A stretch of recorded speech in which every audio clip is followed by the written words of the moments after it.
everyone. Welcome to this live stream. Today I have a very, very special guest, Jon Kabat-Zinn. Jon is joining us from, I think, the East Coast of the US, right, That's Jon? correct. Massachusetts. Jon, want to say hi to everyone? Hi, everybody. Yeah, this is, Yeah. yeah, Jon speaks some Chinese because he's been to China. And one of the reasons we're having this conversation is because Jon's sets of new books are being translated to Chinese and is available now. And you can find them, in the window of the live stream. I think many people who have been waiting for this live stream already know very well who Jon is. But I'll just spend a few minutes to make sure everybody has the, equal understanding or footing before we start. I can sort of, shamelessly claim some connection with Jon because Jon actually studied molecular biology. So did myself in my both undergraduate and PhD. But Jon has then taken that to a very, very massively influential level over his lifespan of the past 50 plus years. Because after that, he, of course, on the one hand, on the science part, in the field of biology and neuroscience. On the other hand, he became a student of, I would say, the collection of wisdoms through Zen Buddhist and also, of course, all the mindfulness or spirituality masters. So through this process, since the 1970s, he has created MBSR, Mindfulness-Based Stress Reduction. And over the last half a century, that practice has influenced, I would say, I'm sure Jon probably doesn't keep account, but a minimum millions and millions of people. And during the same time, he also put out many books, and then the books are all classics in this field, and many of them are being translated into Chinese, and that's why we have this privilege of having this conversation, and also for the readers in China to access this great body of work. So thank you so much, Jon, for your lifelong work and for the opportunity to speak with us today. Well, thank you, and it's a pleasure to be here, and I'm looking forward to our conversation. Yeah. Thank you, Jon. So I just want to say the reason, the intimate reason we have this conversation is because there's a new set of books that Jon put out available in Chinese. I'll just say that the names in Chinese. 一个叫正念的活，拥抱当下的力量；一本叫觉醒，在日常生活中练习正念；一本叫正念疗愈的力量，一种新的生活方式。还有一本书是正念之道，疗愈受苦之心啊，这是他的这个四部曲。But as I said in the beginning, this is only the latest of the many books that Jon has written and has been translated into many languages. Jon, I will start with a bit of probably an easy question, if you don't mind. No, I don't mind at all.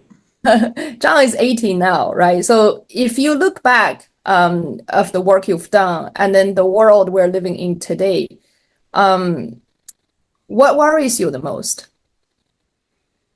What the world my grandchildren are growing up in will be like. And the major concerns, of course, in my mind are a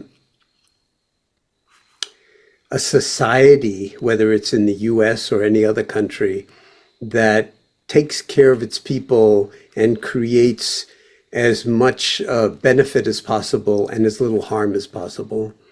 Also, a planet where we recognize how much harm we have created over the past 250 years since the Industrial Revolution, which is a form of mindfulness. So we're waking up to the fact that our own industriousness has actually contributed to warming the atmosphere of the planet to such a degree that it could be catastrophic for future generations. And then there's the question of artificial intelligence and how clever we are at building computers to the point where now the computers teach the next generation of computers what they need to know. The computers now beat the grandmasters in chess and in Go and all other complex human activities. And so there is also the major concern of what is humanity going to be in the age of AI and artificial general intelligence, where it's possible, people say, that the machines could actually wind up with awareness themselves. Yeah. And so that's a very important topic for now for us to discuss in a way, because when we talk about mindfulness and mindfulness-based stress reduction, or MBSR, we're really talking about something that everybody already has, but doesn't know how to access or use, and that is awareness, human awareness. So when we take photographs from satellites of the receding glaciers in the mountains, and know that that's the water supply for a great deal of China and India and the entire South Asian continent, and you see it disappearing, that requires us to wake up in a certain way, to realize, no, we can't keep doing this, because we're triggering uncontrollable environmental effects that sometimes, are not reversible, and that could lead to thousands, if not millions of years of catastrophic global warming or global cooling or whatever. And so this is a really wonderful moment on the planet, whether you're in China, whether in the United States, whether you're in South America, and anywhere on the planet, to actually stop for a moment.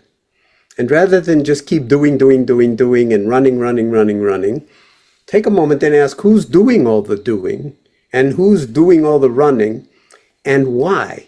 Because a lot of the time we're suffering, we're unhappy, we're not really fulfilled, and we're also very stressed. And a lot of us are also suffering from the body, which is subject to pain and illness. How can we actually discover our innate capacity for healing and for transformation? And mindfulness is the answer, basically.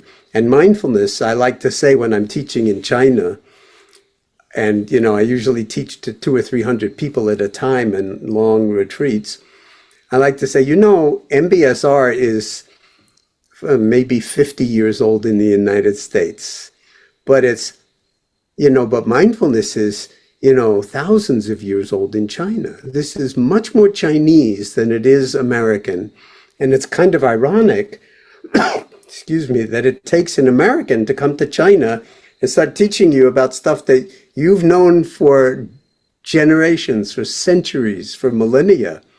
And it seems like it's simple and you could easily dismiss it.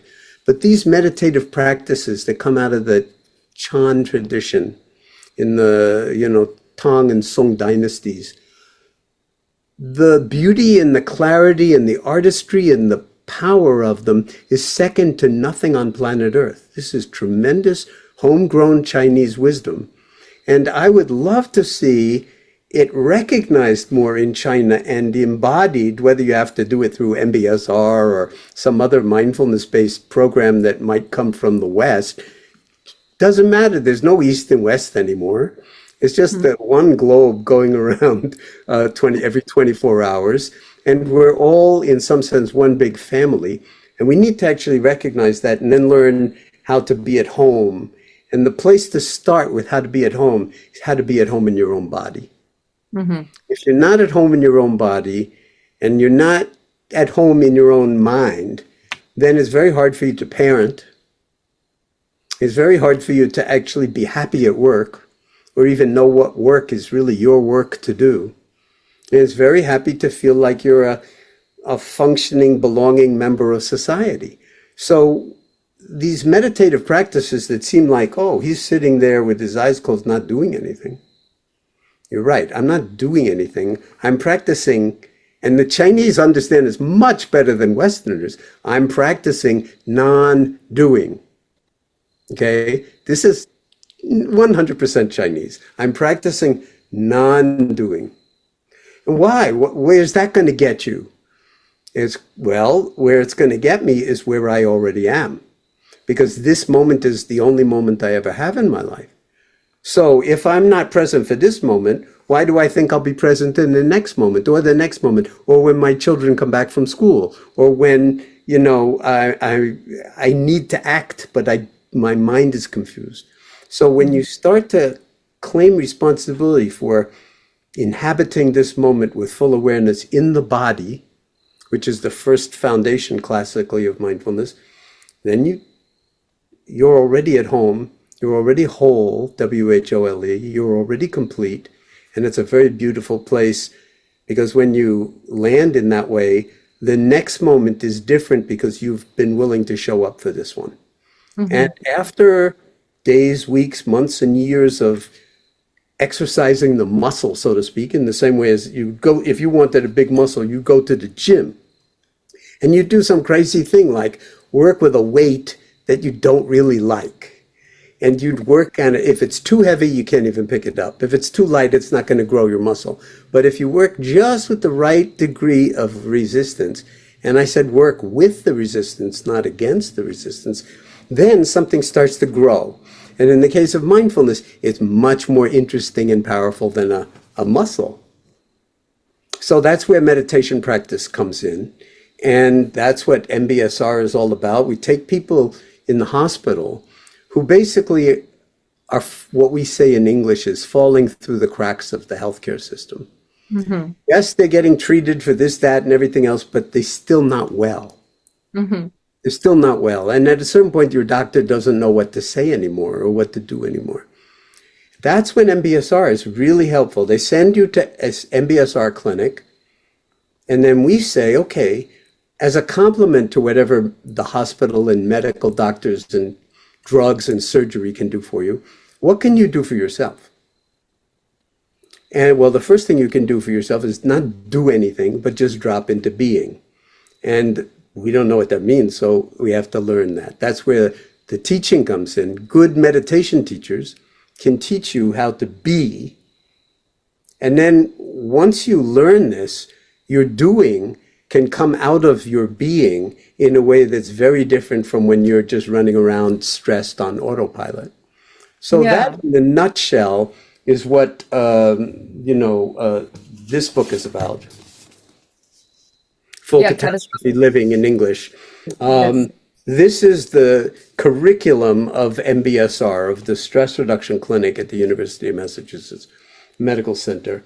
And in order to teach it, and now, I don't know how many MBSR teachers there are in China, but we've done a lot of training, professional trainings from the UMass Medical School team in China, training people in this. So there are a great many people who are offering MBSR in China. I would say the average age of them is 25, so very young and with lots of energy and possibility. And the most important lesson for them, and they have to keep remembering it, because you can't teach mindfulness out of a book, even my book, or even a Buddhist text or Chan text. You can't do it. You have to teach it out of your personal experience, your practice, your meditation practice. And when you embody it in a certain way, then you're not teaching out of your head, you're teaching out of your heart. And that's what I love about Nian in Chinese, that it's the character for, presence over the character for heart. Yen, right? Yeah. So presence over heart, four chambers. So you don't have to do anything. The message is you're already okay. Are you anxious? Yeah, that's okay. Are you hurting? Yeah, that's okay too. Can you just be still for a moment? Lying down's good, standing's good, sitting on a chair is good, anything's good, walking is good. But can you find out how to live inside your awareness? That's what the meditation practice is. It's just like the muscle training, but you're training, the mind wanders. It's like the mind is totally out of control. Everybody's mind, but people think it's just my mind. My mind is out of control, but everybody's mind is like that. And when you take your seat in meditation, you realize I can't focus on even my own breathing sensations in my body for 1 minute without my mind thinking about the past or the future, that is a revelation. That's a fabulous wake-up call, because all of a sudden you realize, oh my God, I am so caught up in thinking and emotions that awareness, which is what the species is named after, at least in the English-speaking countries, Homo sapiens sapiens, means the species that is aware and is aware that is aware. It's not cognition, it's awareness. And that's what mindfulness is cultivating. So there are a lot of different ways in which these practices can help you learn what you've probably forgotten but used to know, that you're already beautiful enough, okay enough, healthy enough, even if you're hurting. And out of that shift from doing to being for a while, then you grow. You grow. You feel like, I'm growing again instead of stuck. Yeah. Out of the growing comes healing, which in my working definition, healing is not fixing like auto mechanics, but coming to terms with the actuality of things as they are. You're coming to terms with, if you have cancer, then you come to terms with it. It doesn't mean you welcome it, but you come to terms with it. And in coming to terms with it, and we see thousands of people with cancer who are referred to the MBSR clinic, and they go on and live their lives very differently from if they hadn't learned the meditation practice. And then so out of the healing, that's what we call healing, comes transformation. In other words, you're 100% you instead of 20% you, and the rest is just pure anxiety and fear.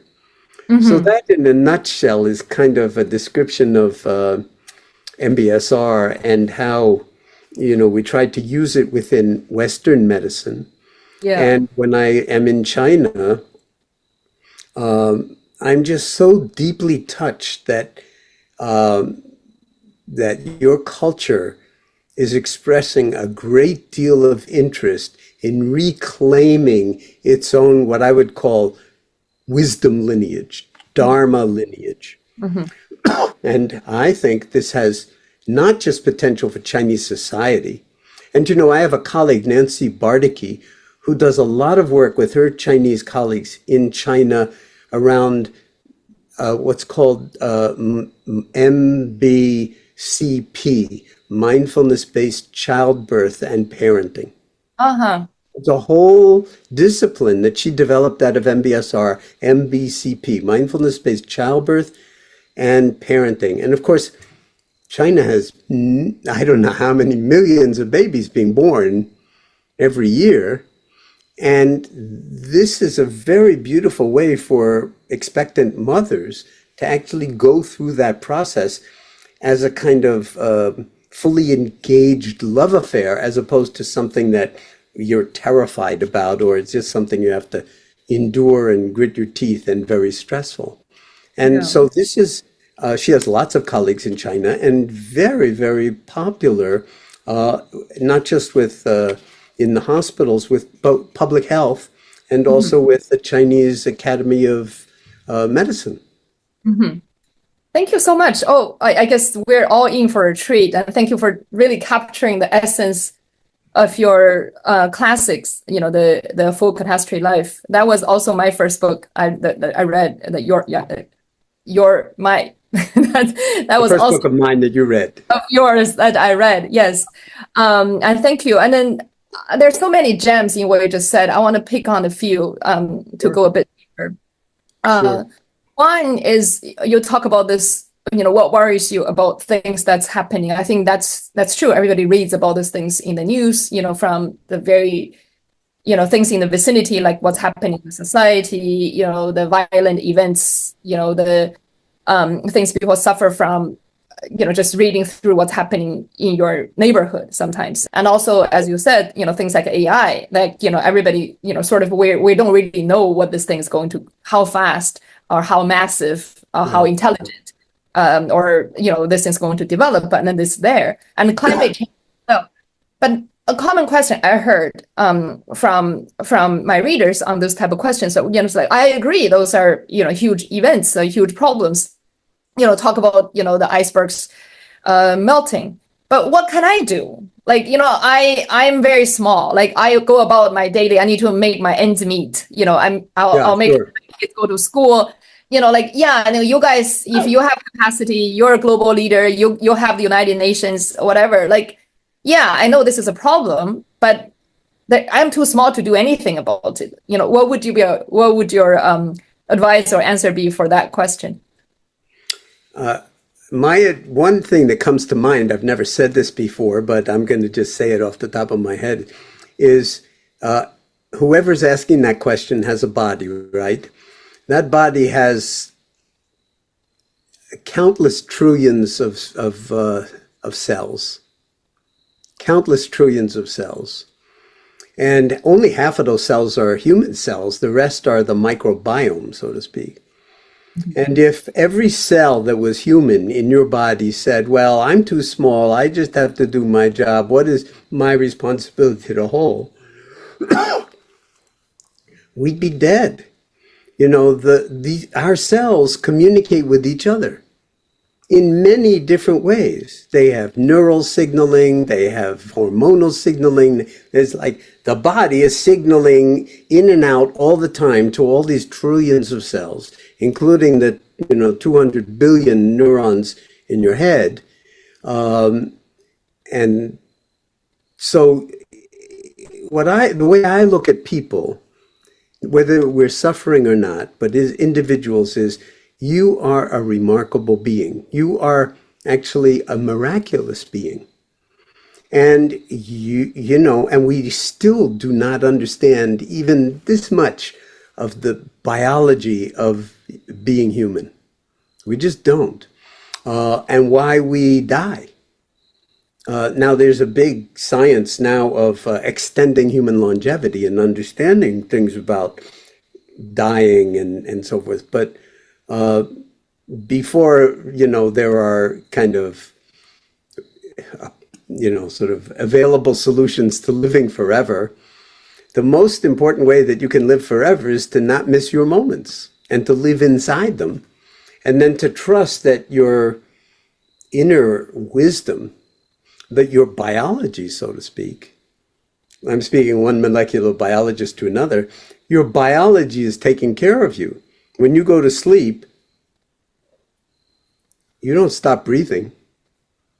Your biology is taking care of you right through sleeping. You're breathing. And you're breathing from the moment you're born until the moment you die. How many times do we stop and even appreciate, my God, this works? And then we have language that you in Chinese and me in English, that I can move my tongue and make the air move out of my lungs in such a way that I can create sentences that I don't know what it's going to be until I hear it. And it could be in English or it could be in Chinese or 100 other languages. Nobody understands how that happens. Nobody understands how we do it. And we can create new meanings with the same old words by mixing them together. So if you're looking for AI, you don't have to look very far because we're the I. Yeah. We're the I, the intelligence. We don't need artificial intelligence. We have natural analog intelligence. And as I said, it's the product of 13.8 billion years of evolution of the universe. And so whether you're in China, whether you're in the United States or anywhere else, you're a miraculous being. And your children are, and your parents are, and your society has the potential to recognize that and then maximize health and well-being and happiness and minimize greed, hatred, delusion, and all the ways in which we wind up not liking each other and then fighting with each other and then harming each other and then sort of creating stress, pain, and premature illness. And so if every one of us who thinks, what can I do? I can't do anything. To come back to your original question, yeah, you can do something. And the doing is you can first recognize your beauty, recognize your being, love who you are in a certain way, not like narcissistically, but just recognize like I'm a genius, I'm a miraculous being. and I'm surrounded by other miraculous beings, and not just humans, but in nature, and we are embedded in nature, so we need to take care of our home, in other words, the planet. And so in tiny little ways, if you use less water, or if you eat a little bit less meat, or if you heat your home a little bit less in the wintertime, you're saving energy, you're saving resources. And if every cell in the human, on planet Earth, every human being did that, the world would be already different tomorrow. Mm-hmm. So I think another way to speak about this, and I say this in many of my books, meditation is not one more thing you have to do in the morning to make your day less stressful. Meditation is a love affair with how beautiful you are. And not in some narcissistic, self-centered way, but in how much of a mystery you are. Because your story of you is always like too small. We don't know who we are. But when we know that we don't know who we are, that's freedom. That's liberation. And we all care about liberating ourselves from stress, pain, and illness, and also delusion and anger, hatred, all those things that create serious problems in families, in social society, and globally. Mm-hmm. So I've come to speak about meditation practice, even taking your seat in the morning, which I highly recommend everybody does. It doesn't have to be sitting. It could be a body scan lying down. But to regularly practice in a disciplined way, for some period of time, that it's not a chore or one more onerous thing you have to do. It's a love affair with your own miraculous being. You are a fully, a complete human being, exactly as you are. Your true nature is beauty, intelligence, kindness, love.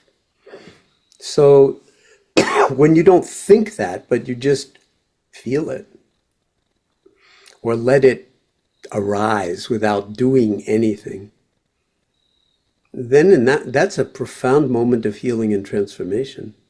And it leads to the next moment being different because you've shown up for this one. And what if you led your whole life that way? Not as an ideal or something, now I have to be mindful all the time, but because it was so much fun to at least see how mindless you are. Excuse me for a second. Yeah. No, I think if I may, I think there are two things you said in that beautiful answer. One is recognizing that every life, is a miracle. Of course, that life applies to everyone. Actually, even applies for trees, to bugs totally around us. Yeah. No trees, no human beings. Exactly. Trees are more important, for the earth than human beings are. and then we so like basically recognizing the fact that we're alive, we're able to breathe, a miracle. I used to use that analogy too. I said, people look at AI as saying how wonderful it is. I would say, imagine one day like Boston Scientific or whatever company created this flower that can, bloom in spring, right? And then just imagine, how many headlines, right. Oh, this company, created this flower. I was like, wow, this has been happening for billions of years. Even the wildest flower knows how to respond and do that. So I think that's the first essence of your answer, is to recognize everyone, every life is a miracle. And as a human being, at the end of at least currently, at the top end of the evolution, it's a miracle in its own. So don't diminish yourself. And second, I like what you're saying is that knowing that we don't know who we are is very powerful. Meaning it's not like you have to say, I am the president of something, or I am the, leader of something. But that's in a way, transient and superficial. But and it's also egoful. If you're a true leader, you don't have to say I'm a leader. Right, exactly. So being even that, recognizing I don't know who I am is very powerful because that means possibilities, right? So I think people feel small is because they think I have no possibilities. I shut that down. Like, this is who I am. I went to this school. I'm doing this job. And when people say something like that, if you don't mind my just interrupting you, because it's so important. When people say I have no possibilities, you know what I say to them in return? Yeah. That's just a thought. It's a thought. It's not the truth. And the trouble with us is that we can't distinguish between a thought and the actuality of things. So we believe our thoughts. And when you practice mindfulness, the first lesson you learn is your thoughts are totally unreliable. If you have one good thought in your entire lifetime, then you're ahead of the curve. Your thoughts are very unreliable, but your awareness is completely reliable.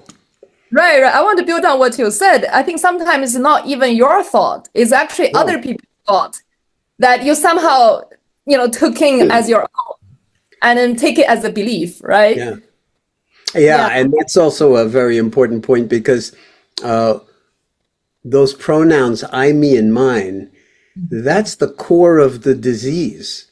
The Buddha is famous for having said that all of his 40 years of teaching, of meditation, could be put in one sentence. And I like to say, well, on the off chance that that might actually be true, maybe we should memorize the sentence, even if we don't understand it. And the sentence is, nothing is to be clung to as I, me, or mine. So the key word is the verb to cling, to grasp, to self-identify. As soon as you see yourself identifying and you stop it, like a soap bubble, you touch a soap bubble, it goes poof. So you don't have to do anything to it. You just see it and it goes poof by itself. Then you're free in that moment. And then you realize that we're all telling ourselves stories all the time. And the trouble is, none of those stories are 100% true. And you could tell your story 50 different ways, depending on how you wanted to impress people or not. And none of them would be 100% true. But I think it's fair to say that we don't tell ourselves big enough stories about who we really are. So we're living in the story as opposed to in the actuality of who we are. And then often it happens in love affairs, that people fall in love, they see the real person. But then the real person can't be him or herself because they're so caught up in their thoughts and how they want to be, or on social media all the time with their phones or devices, that the person who loves them sees their beauty, and in the end they have to get divorced or don't get together because the person is not 100% available with a bigger story. You get stuck in your own story. So awareness is like the soap bubble touching. The awareness liberates the story of me. And then what do you have left? Awareness, which is the real you. Yeah.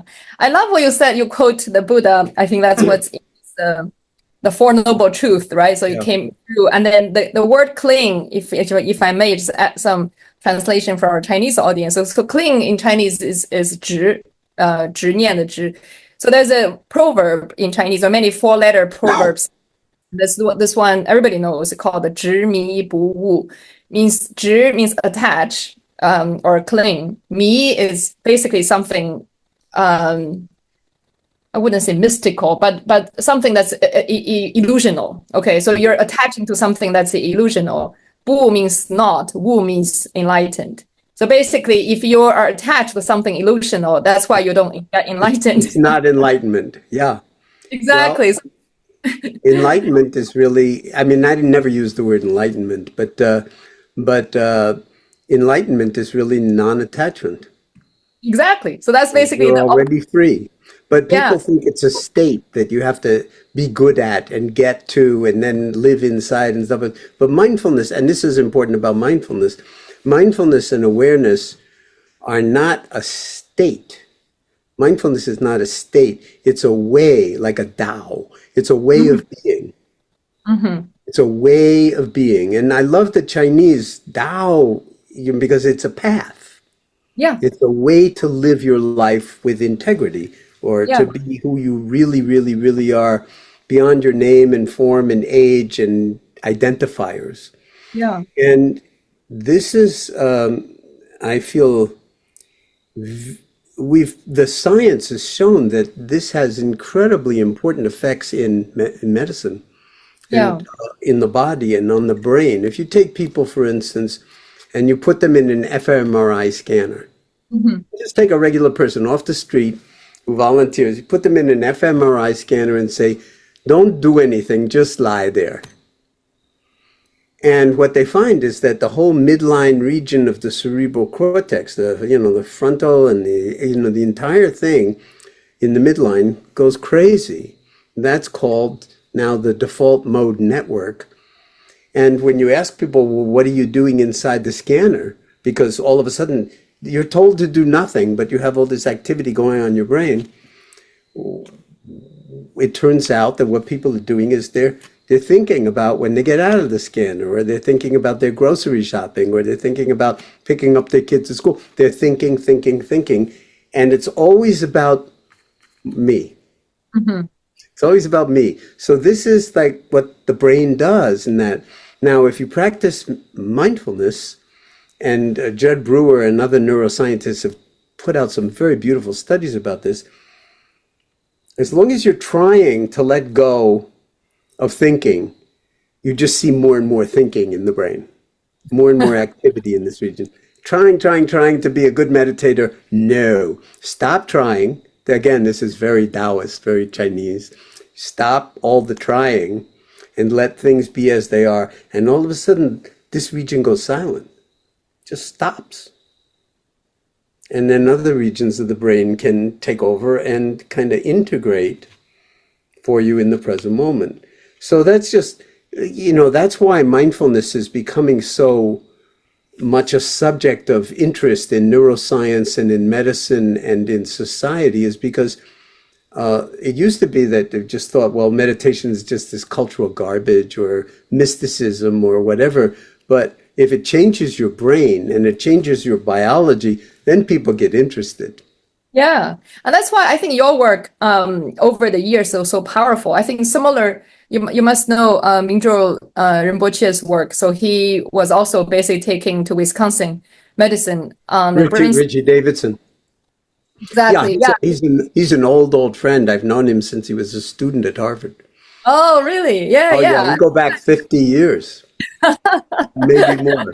So it's time-tested wisdom. And then yeah, exactly. That's so powerful because people watching my channel will know I had a conversation with Mingyur Rinpoche himself as well. And then You basically did? With Mingyur Rinpoche? right. Actually twice. Yeah, I love Mingyur Rinpoche. He's Yeah. incredibly beautiful. Exactly. So he was one time was when he was in Portland, and also earlier last year he was in Tokyo. So I was doing these tours, and then so each time we had recorded a conversation. Wonderful. Yeah, but exactly as what you said, I think that's why when the paper came out, right, when they put him into a functional MRI scanning Right. and his brain activity, everything is so evident that it's our the scientific part and also the almost sort of the touchy-feely part. Yeah, that human beings can do this. Right. Yeah, exactly. But one thing you touched, I think, is very deep. I want to go back to revisit it. You talk about the concept of stories. So stories play a huge role in our culture, right? So if you look, from Joseph Campbell, all the work around myths and the Western myths or the Chinese or Asian or the tribal myths. So that's how our culture are evolving around almost, right? So the Hollywood movies, the same story, everything is a story. And of course, going back to my own business world, you talk about a business strategy, that's a story, right? That's so you right. sell a story. Exactly. And you have to sell the story. Exactly. Sell So the strategy. right. So I think story is so, intrinsic to everything we do, from the culture to our business to all that.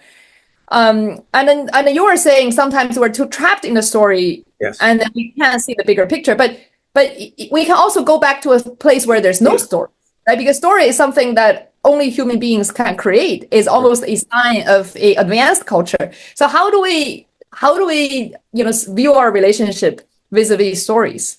Wow, what a beautiful question. I'm very moved by that question. And I don't know if you know the work of Yuval Noah Harari, wonderful Israeli historian. Yeah. But he's saying what differentiates human beings from everybody else way back when, okay? And again, I mentioned language. Nobody understands how we ultimately develop the ability to wag our tongues like that and communicate with each other in thought. So thought and language are very, very closely related.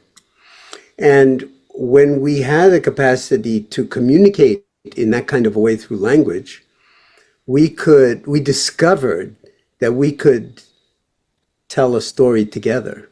Like the story of like, we're starving. We're starving. We're living like 100,000 years ago. And or maybe 70,000 years ago. I don't know exactly when language came in, but quite some time ago. Now, there are all those mammoths over there. If we could scare one mammoth and together, like 100 or 500 of us, and drive that mammoth off a cliff, we would have food for the whole year, okay? Or at least a lot of food for some time. So no other species can do that. Chimpanzees can't do that. Orangutans can't do that. Gorillas can't do that. But humans can collaborate. They can tell the same story. We were on the same team. Or we're Chinese, or we're American. And then the story is so powerful that you can make amazing things happen. And so that is absolutely true. And at the same time, stories can actually be limiting and imprisoning, especially in our culture nowadays. What story are you going to believe? If you go on social media, everybody now has a voice. Everybody has a story on WeChat or whatever, and everybody's telling you stuff, and half of it, it's not even people. It's AIs, it's computers, it's bots. And you don't know who to believe anymore. What this is saying to me is that we're at a time that we really need to befriend ourselves in a new way, where, yeah, we're capable of telling stories, but now we need a bigger story. We need a much bigger story. We need a story of humanity and how to live in such a way that we don't create catastrophe for future generations or destroy the water supply or,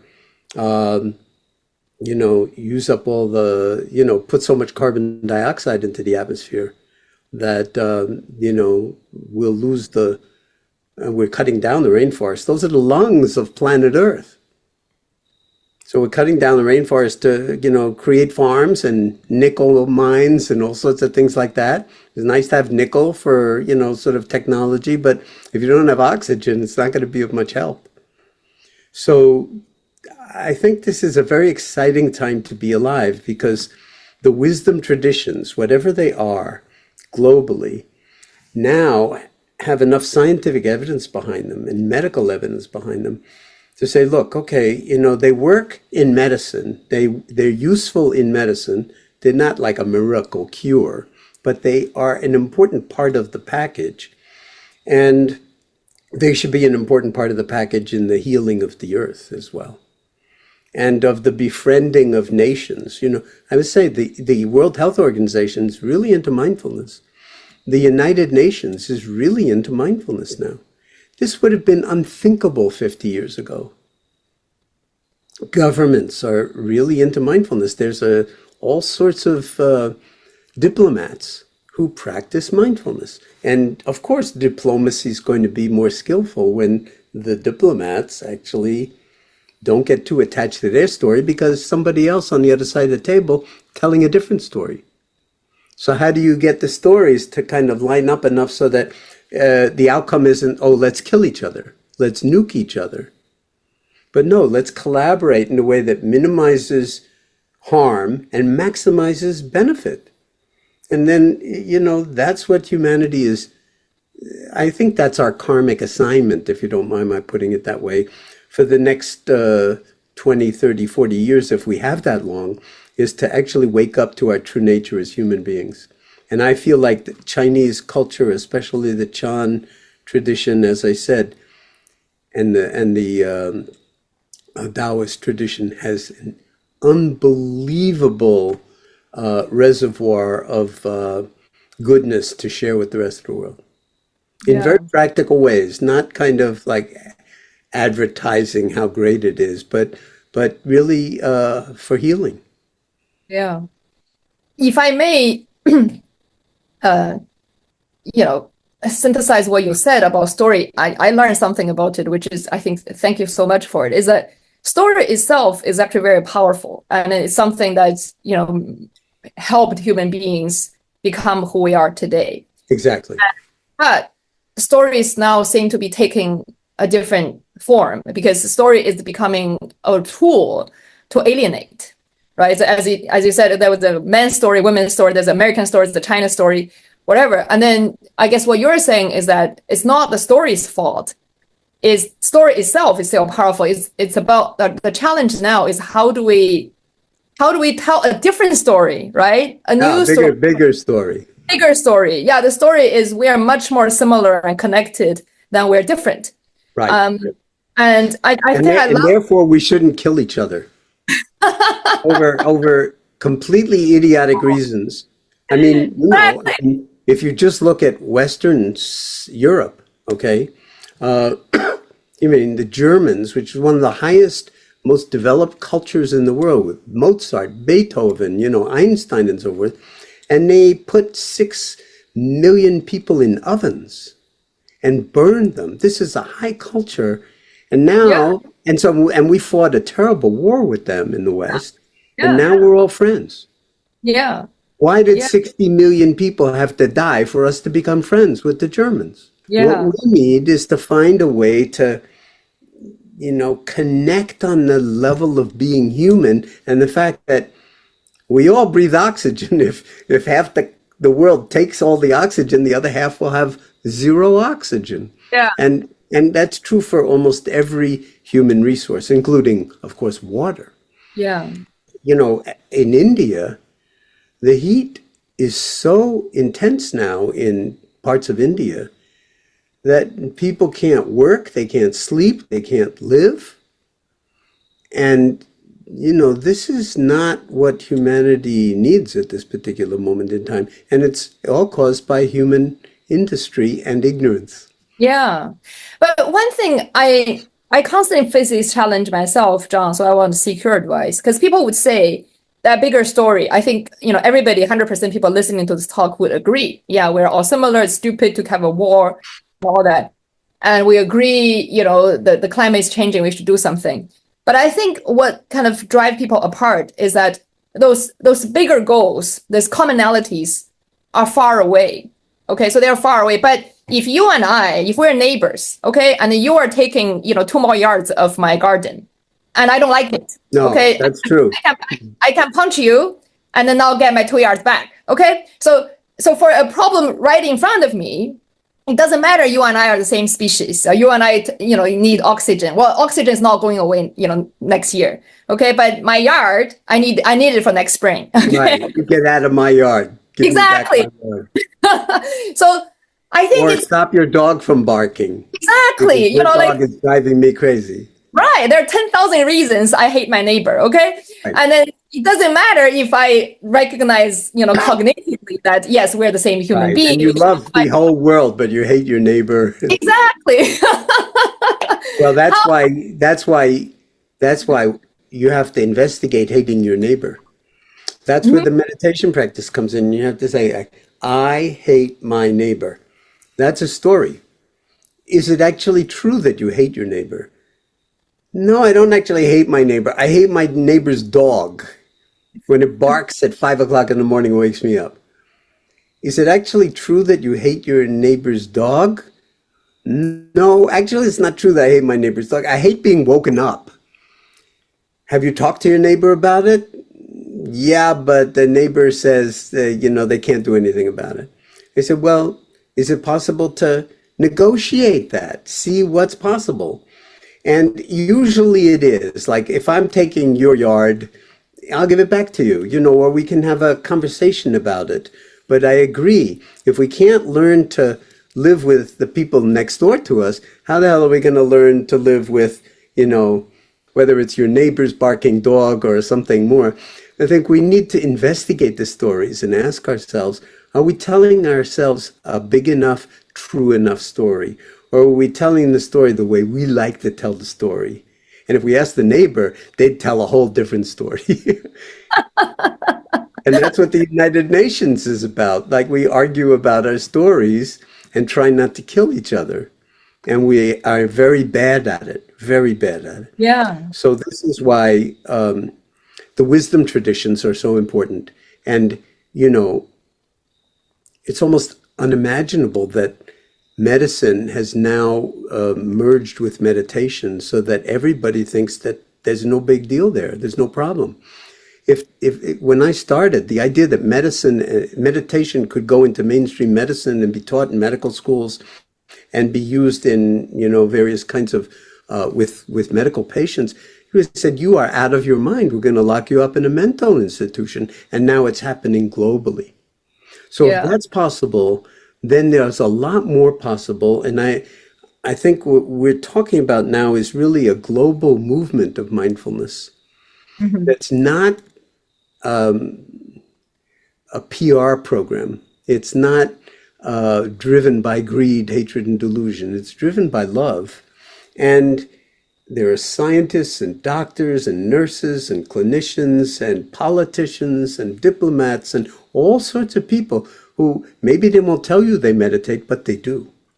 Mm-hmm. And why shouldn't it be possible that maybe a third of all of humanity will meditate instead of like 1% or no percent? I don't know how much. But, and then you get to a certain number of people who have worked on themselves in that way and exercised the muscle the way we were speaking about. That changes everything. That changes how we govern ourselves.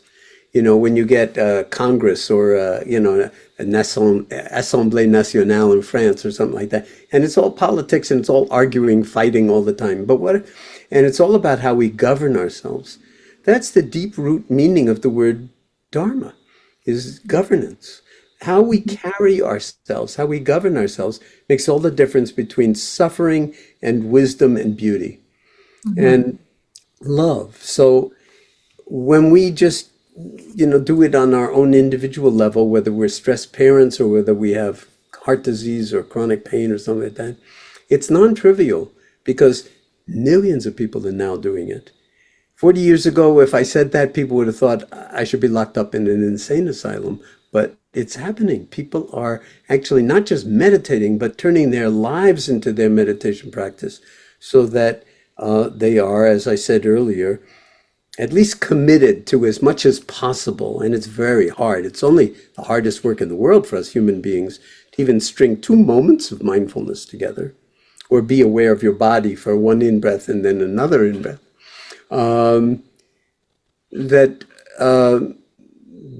There really is the potential that we will wake up enough as a civilization, as a global planetary civilization, to move on. And if not, maybe this is like a final exam. If we blow ourselves up, if we completely make the planet radioactive, or any other kinds of things, or the computers finally decide they don't need us anymore because they're happy without us, and we might pull the plug. So this is, in some sense, humanity's. You could look at it as, I don't want to tell that story, but it's a story. It's our final exam, or at least the exam for the moment. Are we going to pass it, or are we going to self-destruct? Yeah. That's beautiful. And I like you use the word karmic assignment, because I think it's true. And then people don't realize it. And then there was a saying that we often overestimate what's happening tomorrow, but underestimate what's happening a year from now. Right. So we think, oh, things are fine. It's not going to be okay. Absolutely right. Right, but we are actually heading somewhere. So that's why even when I was listening to some of your talks online, I deeply resonate. I think, when you can see things beyond the surface, you have this deep sense of worry. And then the karmic, yes, I like how you use the word karmic assignment. And I wonder, one thing I want to ask you. But I'm not actually worried. You may think I'm crazy, but I'm actually extremely hopeful. I think it's possible. Tell us more. I think it's possible that we can wake up on every level that we need to wake up, from the individual to the family to the work level and that's why I write the books, and that's why I'm so happy that they're all coming out with China Machine Press, because I've spoken enough to the people at China Machine Press to realize that they understand what these books are about. They're not just publishing books to put them out there. And these books, they're not books really, they're tools. They're meant to have an effect on the reader. And then for that effect to not just be while you're reading the book, a nice story that, you read a mystery story and it's over. But no, this is a story that never stops as long as you're breathing. And so it has that potential to not only heal, but transform the reader. And then if we get together in large groups and we practice together, sometimes, on retreat or something like that, in some of the great Chinese monasteries that have been around for 1,000 years, it's like, well, then you actually realize that you're whole, yes, but you belong to something much bigger. And I think, if I'm not mistaken, the word China actually means center, right?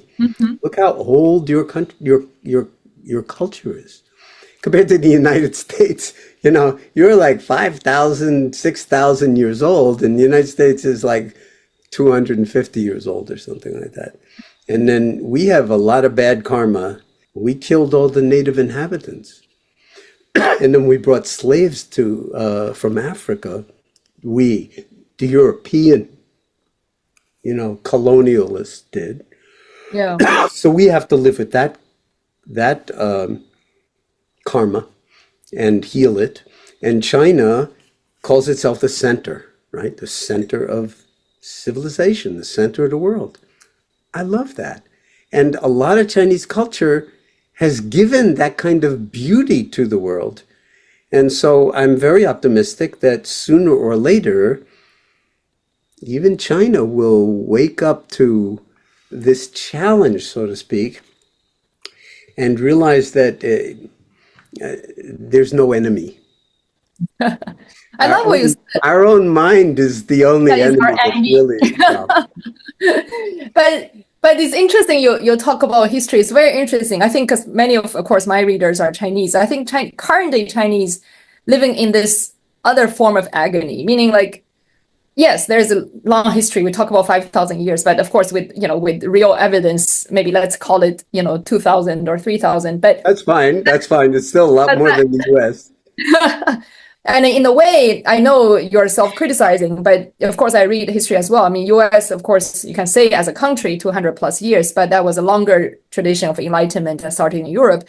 But then, right. And I think China's the other side, because like there is this intense tendency of not only not to dig in, but to beautify the past. And then that actually is another side of, it looks harmonious at times. Right, but romanticize the past. Right, yeah. So that's why I think the more people know about what really happened, with the lack of a book like your father-in-law's, because I'm a big reader of your... Oh, Howard Zinn's work. Okay. Yeah, Howard Zinn's book of the people's... Right, and actually, I probably have it. Yeah, I have this is the one for my kids. That's the children's version. Yeah, exactly. Oh, wow, I'm deeply impressed that you have that. I'll tell my wife. Please do, yeah. And yeah, so but he had this beautiful preface to talk about even when he put out this book, people in the U.S. are worried can you talk about our history like that? That was a bit of but I love what you said in the end is about how we take the good things about what happened in the past and then take the wisdom lineage. I love the word you used in the earlier part of this talk. There's a lineage there, which is right. There's a lineage. Lineage, yeah, but it's oftentimes a hidden lineage because the the history itself, the glorious part is the different lineage. They talk about, okay, this is from this emperor to this emperor, from this emperor. Totally. Right? It's almost discovering that real lineage is the challenge of current day people. What you're saying is so beautiful, and I'm deeply impressed that you've read Howie's work. And nobody has the full story. To come back to story, nobody understands the full story. We're all telling ourselves stories, and they're almost always wrong or too small. But when we listen to each other's story and don't just listen to our own story, then maybe something can happen around mindfulness here, where we are actually inventing a new story or a new possibility. Yuval Noah Harari, who wrote *Sapiens* and is coming out next week with a book called *Nexus*, on a very beautiful big book, which I just finished reading, on AI and information networks, the history of them from prehistoric times, because it's all information networks and stories, that, maybe now is the moment to actually live your life as an individual as if it really, really, really, really mattered. And to use the meditation practice not as a kind of ideology or as some kind of straitjacket that sort of truth, sort of artificial, philosophy that you put on and then pretend is real, but with what one of my teachers called don't know mind, not knowing mind. It's like not knowing. I mean, all great scientists have to be very careful about what they know, because if you know too much, it can get in the way of that next step, which is what you need to have insight into what no one else has seen yet. So you have to keep what we call an open mind and an open heart, and trust in your own imagination and creativity. And then very often you'll see something that no one else has ever seen. And everybody has this kind of genius. It's not like it's just Einstein. Everybody is a genius in some realm or other. And so I think through the meditation practice and through mindfulness more generally, when it's spoken about and listened to in the ways we're having this conversation, people can be inspired to realize that life is one hell of a love affair and one hell of an adventure. And even if there's a lot of stress and pain and difficulty and confusion and anger and everything else, that you do not have to be a prisoner or a slave to it, that you can actually be a fully embodied, fully awake human being right in this moment, and then contribute to your family and to your life and to your health and to the world in ways that you just cannot if you're caught in the story of me, especially when it's way too small. Yeah, wonderful. And plus, I have to say, it's fun talking to you, and we probably won't get another chance anytime soon. So if this is helpful to you, Oh, absolutely. I just want to make sure whoever you're okay. your audience is going to be for China Machine Press, I'm happy to do it, because I want people in China in particular. I mean, a lot of countries, my books are published in almost 50 languages, but the only one that I really care about is China. I mean, because first of all, there are so many people in China, and if China has, I think, a very powerful potential karma to teach the world things that we're desperate to learn. And I had a very beautiful experience with a Chinese Chan master in Shenzhen back in 2004, which I wrote about a little in the latest version of Wherever You Go, There You Are, which has not been translated into China. What's his But when name? I was visiting in Hong Kong in 2004, and there was the SARS epidemic, do you remember? Oh, yeah. Yes. So they took me to China, to Shenzhen, and I visited a Zen master who was 97 years old at the time, named Venerable Ben Huan. And he was 97 years old at that time. And some of his Dharma successors who I had met brought me there with a bunch of MBSR teachers from Hong Kong, including a woman named Helen Ma, who's a very big force in the MBSR world. And I met with this guy on the 5th floor of a brand new monastery that they'd feng shuied into a hillside. It was just like phenomenal. It's like my dream come true, because it's not every day that I'm in China, and it's not every day that I encounter a Zen master, a Chan master, never mind one that's 97 years old and highly respected. Excuse me. So we had this incredibly marvelous conversation, and I tell you, he looked just like my father's father. He looked just like my grandfather. And we connected in some way that was so far beyond words, because he didn't speak any English, but I had Chinese translators who were his students and so forth. And we connected in such a deep way. It was like mind-blowing. And I wrote about it in the latest version of Coming to Our Senses, of where you are. And if you give me your address, I will send you a copy of the version. It just came out this year. Oh, please do. Wherever you go, there you are. Please put in an email.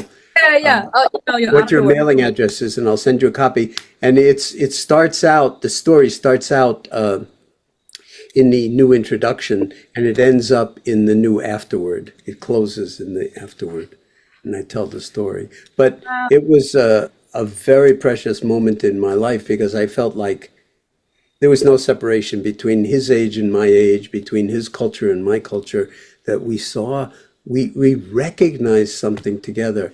And it was so beautiful. And there were 20 people watching this who confirmed afterwards that I didn't make that up, because I thought something happened, but I checked with several of his Dharma successors to make sure that I didn't just imagine it.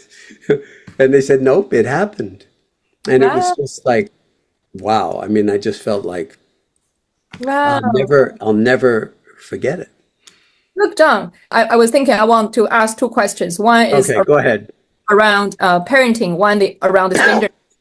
I think if we plant a seed there, it will be good. Here we go. Yeah, it called the English Everyday Blessings. Yeah, the inner work of mindful parenting. Yeah, that book, Hui Qi translated it, right? Yes. Yes. I've read that book too. It's not here, but it's in. I actually, because many of my readers are parents, many of them are women. So, and I would say for parents, let's go from big to small, right? So like, the smallest challenge parents face are usually the biggest ones, is their kids, right? And then there's so much anxiety now, especially in China, in raising children, education system and all that. Like that, I've heard many women say, like, yeah, I could be mindful too if I didn't have to be a parent. Right. That's why we wrote the book. Yeah, tell us about it. Because you yourself, you and Mila have 3 children yourself. Yes, and now 4 grandchildren. 4 grandchildren. Yeah. So you actually did all your work through your course of parenting. I'm sure you had many challenges as us too. Of course. I mean, absolutely. I mean, stress doesn't go away just because you have children. Work doesn't go away, and life doesn't go away. And I really want to honor the fact that things are very, very stressful in Chinese society for women, and for parents, in young families and even not so young families, because of all the various challenges that are associated with finding security in the society, with work and with a place to live and with, adequate income and so forth.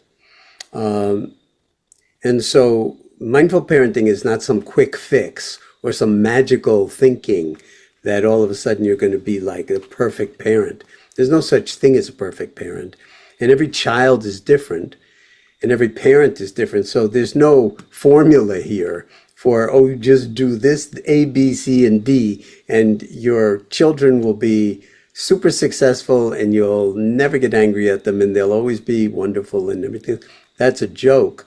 Parenting is the hardest work in the world. Raising human beings has always been the hardest work in the world. But now, with the speed at which societies are changing, we don't even understand what our 5-year-olds understand in terms of, say, the internet and social media and all of these kinds of devices that they're being exposed to.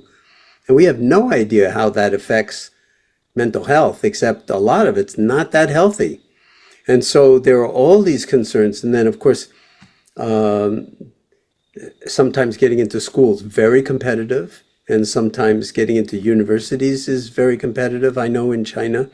And so, especially for those parents that only have one child, that's like really a big deal that you have to have this child succeed. And also, traditionally in China, and it's true here too, sooner or later the children are going to wind up taking care of the parents. Yeah. Right? I mean, that's part of the cycle of life. And so if your children are not successful, they're not even going to be able to take care of you in a good way.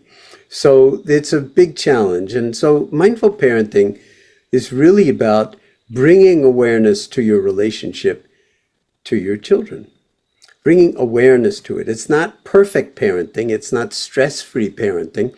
It's like, do I actually see my child for who that child is? Whether it's a boy, whether it's a girl, whatever.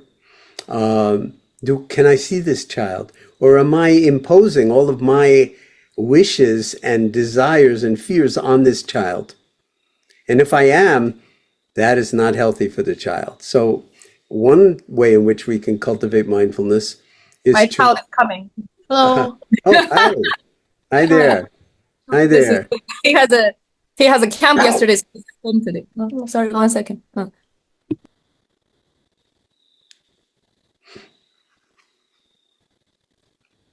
All right. Here's a live demonstration.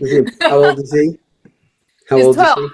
This 12. is my second one. I have 3 kids too. Okay, I have a grandchild who just turned 13 today. Today's his birthday.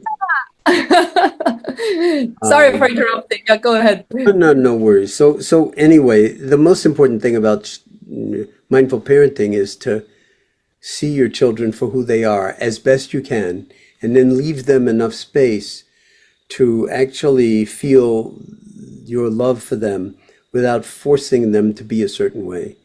And of course, if we're frightened for them, then we're gonna wind up forcing them to do this or to do that out of our own fear. And they're very, very smart, so they know it instantly, and they're not going to be very happy about it, and then there creates lots of tension. So the book is Mila's and my attempt to write about how we think about parenting and how we parented our 3 children. And and it's not about perfect parenting, so it's just like what you care about most. And I hope that it resonates with readers in China, but it may be that, excuse me, that society in China is so different that, it may be provocative in the sense of like, okay, that's how they do it in the US. Now, how can I do it? So that it's like, I don't wind up creating more problems than I solve for my children. Now, the most important thing is for any child is to be seen for who they really are, and really seen and accepted for who they are. Now, this is sometimes very, very challenging for us as parents, which is why we need to meditate. Mindful parenting is not about teaching your children to meditate. It's about you doing the hard work of meditating, and see your children as little live-in Buddhas or live-in Zen masters. And they will push all your buttons, guaranteed to push all your buttons. And your job is to receive the teaching and then take care of them in a way that's respectful for their future and their present moment, and keep them safe. Is it a big job? It's an impossible job. That's why it's so beautiful. It's an impossible job, but when you see it this way, then it's less stressful, sometimes at least. Thank you so much. So we can also find this book in the shopping cart, and I I have to say, although I don't have it here, I read that book before, and I remember how you were talking about your. If I remember clearly, because there's a little scene where I think your son was 17 or something, much bigger than you. Yeah, and he comes home. Right, exactly. And he lies across us on the bed. Right. It was his first year back from college. Yeah, that's so powerful, because I was like, like what would an Asian parent say? Hey, you're so tall, so big, get up and clean your stuff. No, it was so beautiful. And this boy who's now 49 years old, he and I lead retreats together all around the world. Wow. Wow. We lead retreats. The last one was in Austria, in Salzburg, Austria, in March, and we're going to be doing another one in 3 weeks here in New York State.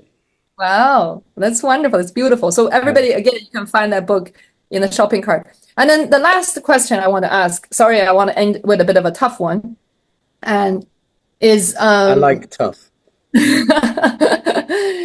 is the issue about gender. The reason I say that is that because you mentioned many times, of course, there's a huge tradition of Chan, of Zen, but of course, all those masters, almost 100% are male. No, it turns out that there are all sorts of women masters. They just never got recognized. Right, exactly.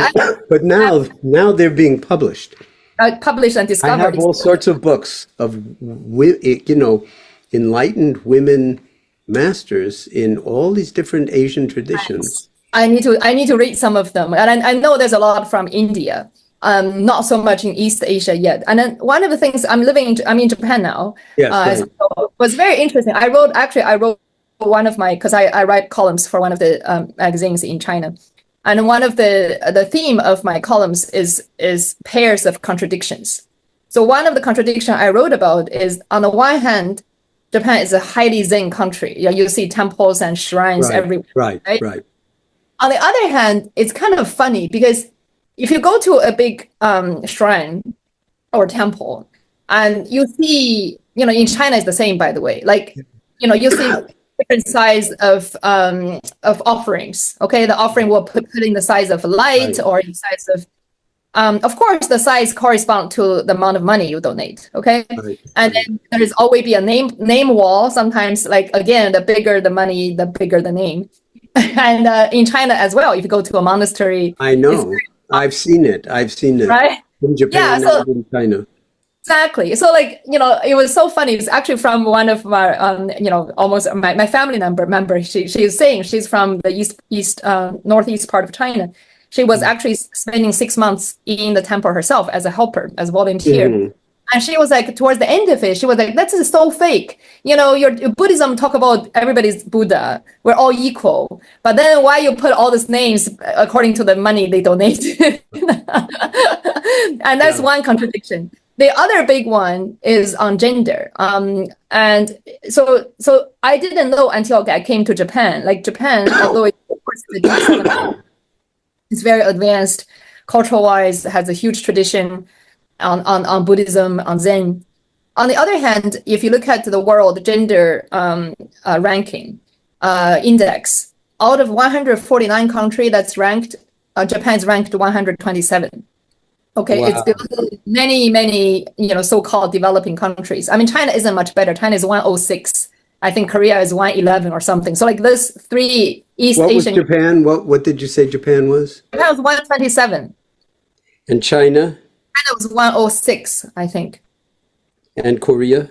Korea, I think, is either 109 or 111, somewhere there. So in that vicinity. So as you probably know, in the U.S., there's all sorts of issues around gender now. It's not just gender equality, but now there's like many different genders. I mean, it's not just binary. Over the board too, I think. So it's like, that's probably coming to Japan and China too. I don't know, but it's like, it is mind-blowing, if not. Yeah, no, I've seen that. I think that's crazy. So but I tell you, you're right about the women, in some sense, having been oppressed for millennia. It happens in every one of those Asian cultures because it's just the way those Asian cultures are. And it's just the way those Western cultures are. I mean, But things are changing, and now there's no East and no West anymore. So the West is influencing the East, and the East is influencing, and people are getting to wake up and say, this is absurd. And men are in a very privileged position that they actually don't deserve. I agree with you. I agree with me too, and I'm a man.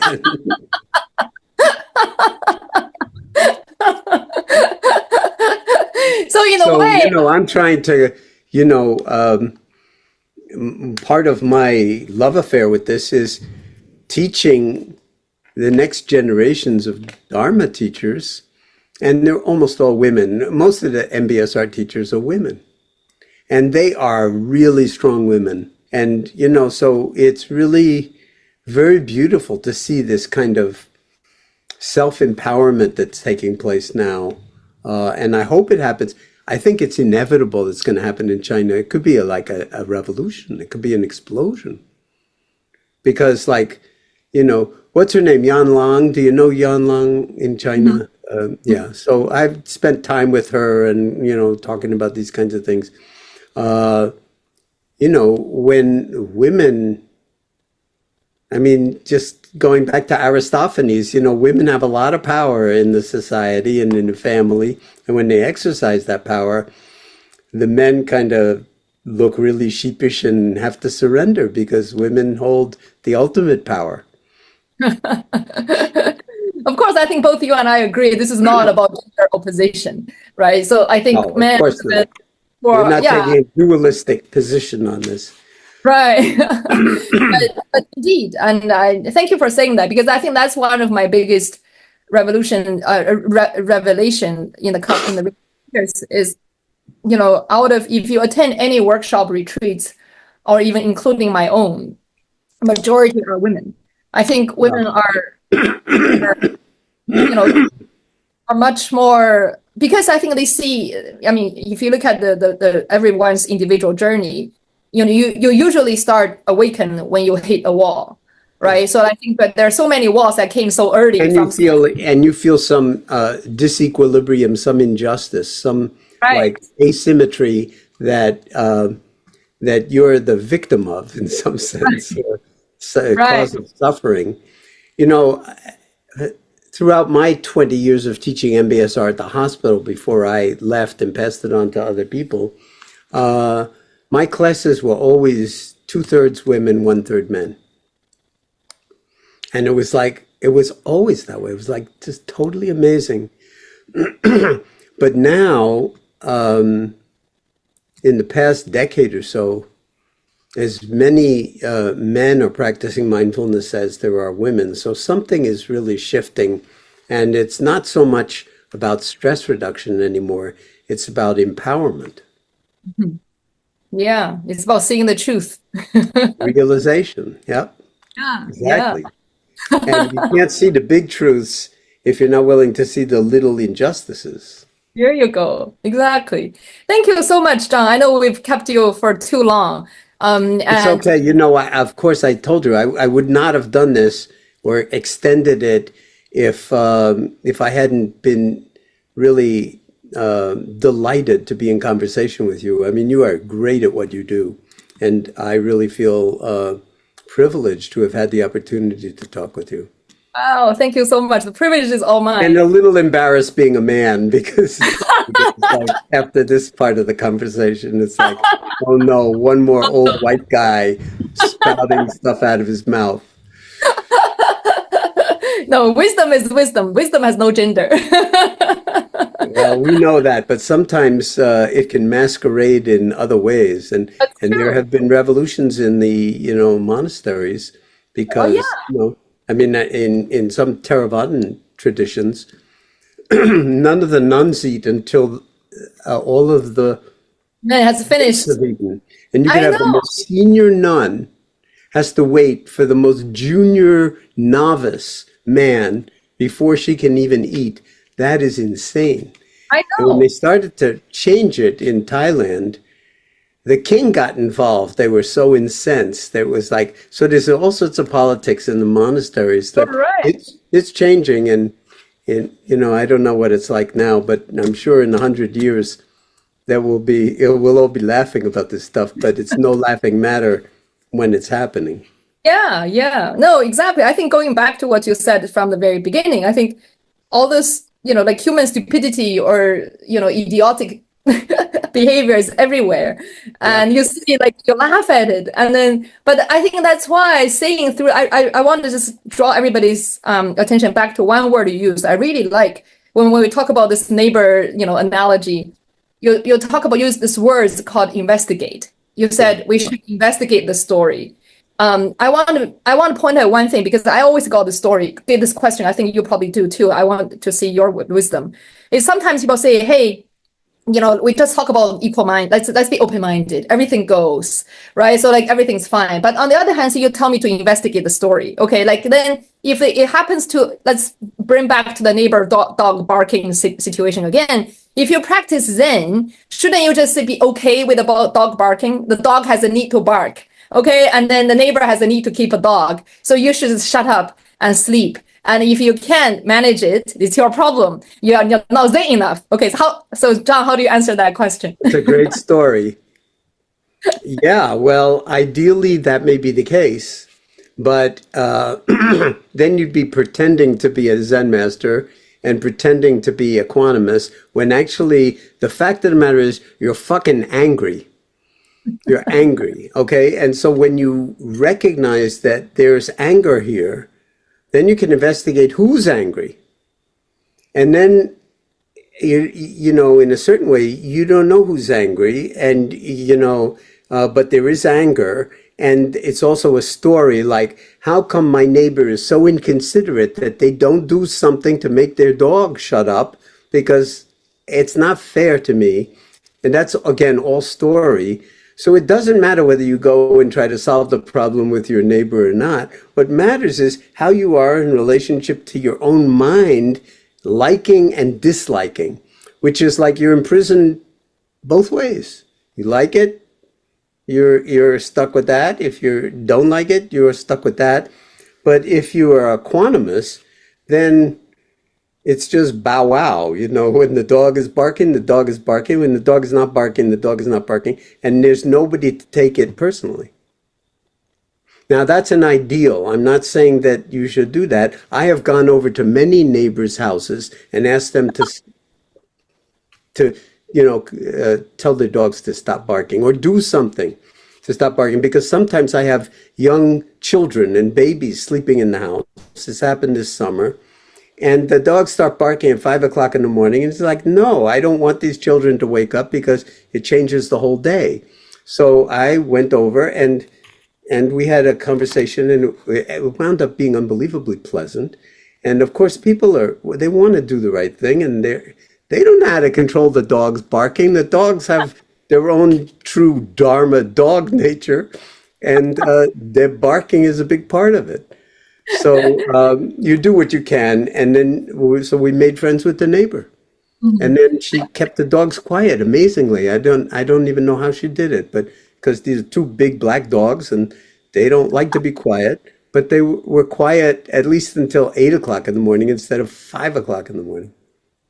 So I think what Jon is saying is that mindfulness does not mean that you just ignore your problems. No, not at all. Mindfulness means you, first of all, actually confront your problems and investigate it, see what exactly is the problem.